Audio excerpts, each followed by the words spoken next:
Hi, it's Mark Bossard. I'm here with Bernie Pawlik, Pawlik Automotive, Vancouver's best auto service experience, and we're talking cars. How you doing, Bernie? Doing very well. So today's guest is a 2017 Colorado. This is a Dodge Colorado? Chevy, Colorado. Chevy Chevy. Colorado. Chevy. Sorry, apologies, Chevy. Sorry, Chevy fans. Chevy Colorado. I'm not familiar with all the different vehicles. New vehicles. This is somewhat new. What was going on with this vehicle?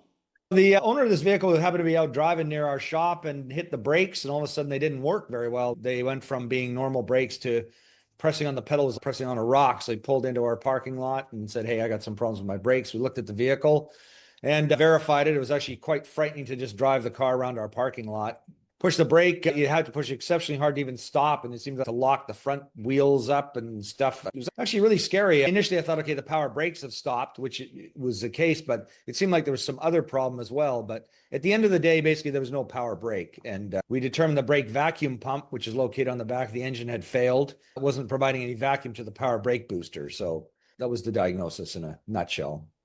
And a pump on the back of the engine, is that something that's new? That's not how they used to be, right? No, they never used to have them. Basically, power brake boosters, vacuum boosters used to, and still do on some cars, operate from engine vacuum. As an engine's running, and this is not a diesel, it's a gasoline engine, there's a lot of vacuum created in the intake manifold. And so you can use that vacuum as basically as free energy to provide power brakes. They basically do that.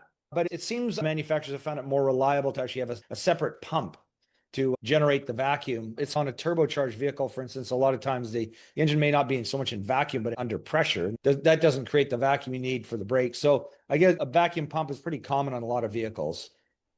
Let's have a look at what this was here. Yeah. This is a new pump. This goes on the back of the engine, is that right? Bolts onto the back of the engine. It's a little fiddly to get out, but it unbolts. And if you look in the center of that pump, you can see a sort of a raised area. That's the part that's driven by the back of the camshaft. And as the camshaft rotates, it drives the vacuum pump. That little blue thing down at the bottom left is just a cap that came on the brand new one, but that's where the hose goes to the power brake booster. So as the pump turns, it generates vacuum, and that provides your power brakes. So what looks different here? Yeah, so what looks different here? This is the broken pump. So this pump failed. We've replaced a lot of vacuum pumps on cars, mostly European, because they leak oil. There's some oil flowing through them and they leak oil. It's not critical, but it's irritating and messy. So anyways, this is the first time we've seen one fail where the actual little drive piece just snapped apart, but it actually broke the housing. Initially, we determined what was wrong. Vacuum pump's bad. Let's order a new one. Then we pulled it out and realized we're in for a little more work than we expected because of the housing being cracked. You can see that like chunks of metal, not just the brownish color stuff, but you can see the aluminum on the housing is broken off, like quite a lot of it. Yeah. So it was a pretty catastrophic failure. It would have been even worse had the person been in an emergency braking situation.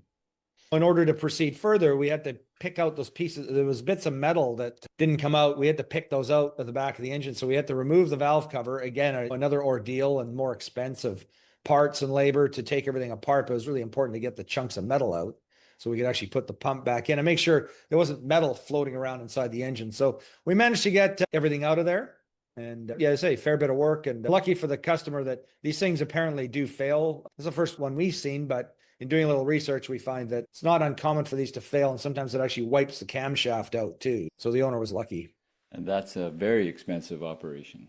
Yes, that is very much more expensive operations. So after repair, everything's good. The brakes are Yeah. working properly. Brakes are working properly. It would have been less expensive, not necessary. Had a vacuum hose to the intake manifold, but I guess the engineering department in their wisdom chose to make it more complicated. They always probably have reasons for it, but sometimes it doesn't seem apparent when you fix it. So this is a four-cylinder, six-cylinder? Four-cylinder, 2.5 liter. And That's how common is this engine among Chevy products? Yeah, it's pretty common. So this isn't just Colorados that might have this issue. This is across multiple. You know what? I actually don't know what other platforms have it, but I'd say it's probably more in the truck market, not in cars. Yeah, I think you're going to find it in trucks. And of course, the Colorado is a small truck, so you're not going to find this 2.5 in a 1500 Sierra. And is that something that's on the V8s or the V6s that they do this sort of pump? Some manufacturers do. Vacuum pumps are very common, as I said, on European cars, but this is the first time we've ever seen one actually break apart. If you're looking for service for your Colorado Chevy products in Vancouver, BC, the guys to see are Pawlik Automotive. You can reach them online at pawlikautomotive.com. You can book your appointment right there. Or you can call them 604-327-7112.